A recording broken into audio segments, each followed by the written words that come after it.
બરોડા કેરલા સમાજમ દ્વારા કેરલા પીરવી દિવસ નિમિત્તે ભવ્ય ઉજવણી કરવામાં આવી।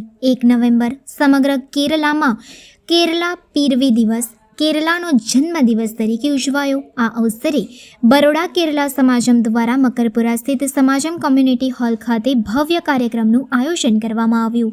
ભારતના સ્વતંત્રતા પહેલા માલાબાર, કોચીન અને ત્રાવણકોર નામના 3 પ્રાંતોને જોડીને 1 નવેમ્બર 1956ના રોજ કેરલા રાજ્યની રચના કરવામાં આવી હતી। કેરલા નામ કેર એટલે કે નાળિયેરના ઝાડ પરથી પાડવામાં આવ્યું છે, જે રાજ્યની ઓળખ છે। હરિયાળી, બેકવોટર, બીચ અને આયુર્વેદિક વારસાથી સમૃદ્ધ કેરલા આજે પ્રગતિ અને સંસ્કૃતિનું પ્રતીક બની ગયું છે। કાર્યક્રમમાં સાંસ્કૃતિક રજૂઆતો સાથે વિદ્યાર્થીઓને પ્રોત્સાહન રૂપે ઇનામો પણ આપવામાં આવ્યા।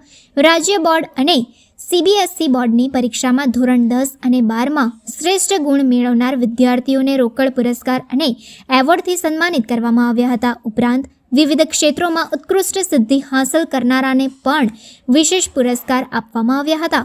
આ કાર્યક્રમની અધ્યક્ષતા સમાજમના પ્રમુખ મોહન નાયરે કરી હતી। ઉપપ્રમુખ થોમસ જોસેફ શશી પિલ્લે, મહાસચિવ જયકુમાર નાયર, ખજાનચી દેવરાજ અને વાસુદેવાન સહિતના આગેવાનો ઉપસ્થિત રહ્યા હતા અને માર્ગદર્શક ભાષણો આપ્યા હતા। કેરલા પીરવી દિવસની ઉજવણીમાં મોટી સંખ્યામાં સભ્યોએ હાજરી આપી અને પોતાના મૂળ રાજ્ય પ્રત્યેનો ગૌરવ વ્યક્ત કર્યો હતો।